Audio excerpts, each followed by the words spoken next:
आज Doubtnut app download करें। Doubtnut पर अपने सभी गणित, रसायन विज्ञान, भौतिक विज्ञान और जीव विज्ञान के डाउट्स का करो सफाया। बस प्रश्न की फोटो खींचो, एक ही प्रश्न को क्रॉप करो और तुरंत वीडियो सोल्यूशन पाओ। अभी डाउनलोड करें। जैसा प्रश्न में दिया गया है, वर्नियर कैलिपर का मुख्य पैमाना 10 भागों में 10 mm पड़ता है। वर्नियर पैमाने के 10 भाग मुख्य पैमाने के 9 भागों के साथ संपाती हैं। जब कैलिपर्स के दो जबड़े एक दूसरे को स्पर्श करते हैं तो वर्नियर का पांचवा भाग मुख्य पैमाने के भाग के साथ संपाती होता है एवं वर्नियर का शून्य मुख्य के शून्य के दाईं ओर होता है। जब एक बेलन को दो जबड़ों के बीच कसकर रखा जाता है तो वर्नियर पैमाने का शून्य 3.2 सेंटीमीटर के थोड़ा सा बाईं ओर होता है और चौथा वर्नियर भाग मुख्य पैमाने के साथ संपाती होता है। बेलन का व्यास ज्ञात करना है। ठीक, अब चूंकि हम जानते हैं कि वर्नियर की जो अंतिम मापांक है उस अंतिम मापांक का जो सूत्र होता है वह होता है जो MSR मतलब मुख्य पैमाने का मापांक प्लस जो वर्नियर के भाग हैं उनका मान गुणा LC माइनस जो हमारा E यानी जो हमारी त्रुटि है जिसे कहते हैं शून्य त्रुटि। ठीक, अच्छा, अब इस सूत्र को लगाने के लिए हमें सबसे पहले यह LC यानी अल्पतमांक ज्ञात करना होगा। दूसरा मान हमें E यानी हमें ज्ञात करना होगा शून्यांक त्रुटि एवं इसके साथ ही हमें एक मान और ज्ञात करना होगा और वह होगा MSR यानी जो मुख्य पैमाने का मापांक है। अब यह सब मान एवं VSD हमें आराम से दिया हुआ है यहाँ चौथा वर्नियर मुख्य भाग, तो इसको हमें निकालने की जरूरत नहीं है, ये तो सीधे तरीके से।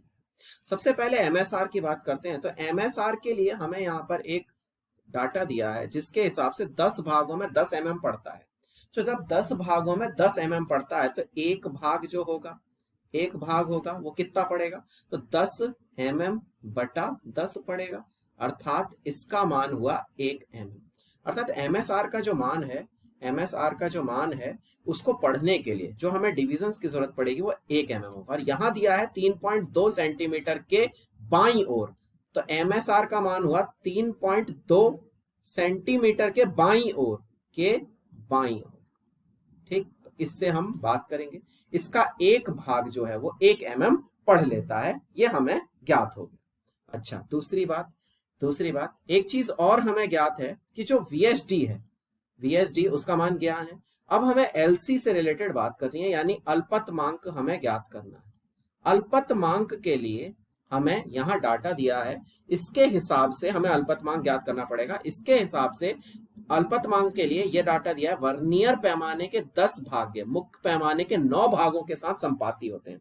वर्नियर पैमाने के 10 भाग मुख्य पैमाने के 9 के साथ संपाती होते हैं। क्योंकि हम जानते हैं कि जो अल्पतमांक का सूत्र है वह होता है 1 MSD मतलब एक जो भाग है मुख्य पैमाने का वो कितना पड़ता है माइनस 1 VSD।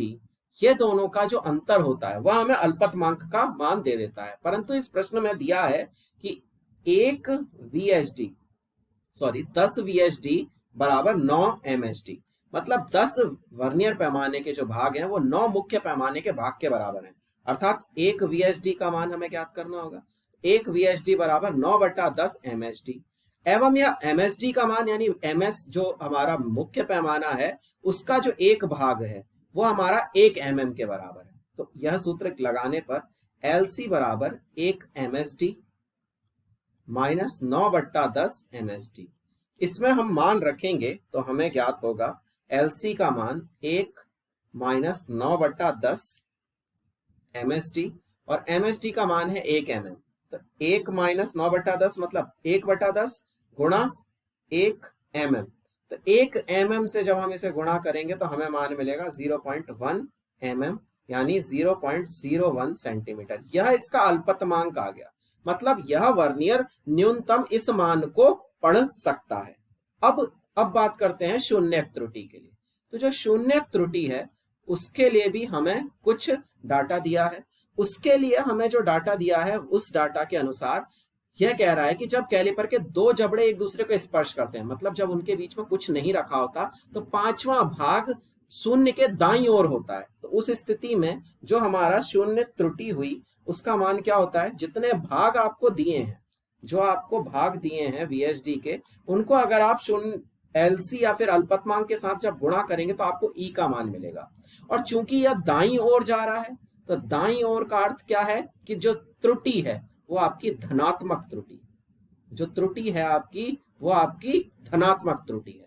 इस स्थिति में 5 गुणा 0.01 सेंटीमीटर यानी 0.05 सेंटीमीटर, यह हमें E का मान ज्ञात हो गया।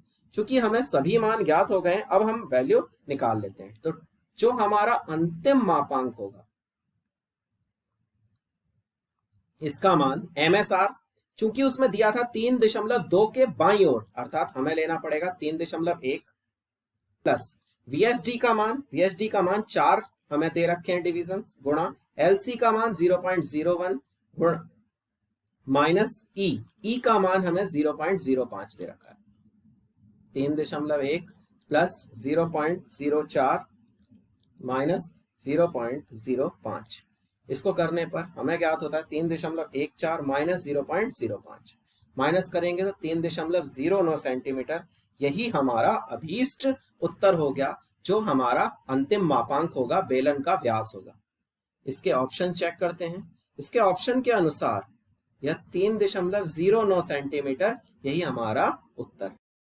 कक्षा 6वीं से 12वीं से लेकर नीट, IIT, JEE वो एडवांस के लेवल तक 1 करोड़ से ज्यादा छात्रों का भरोसा।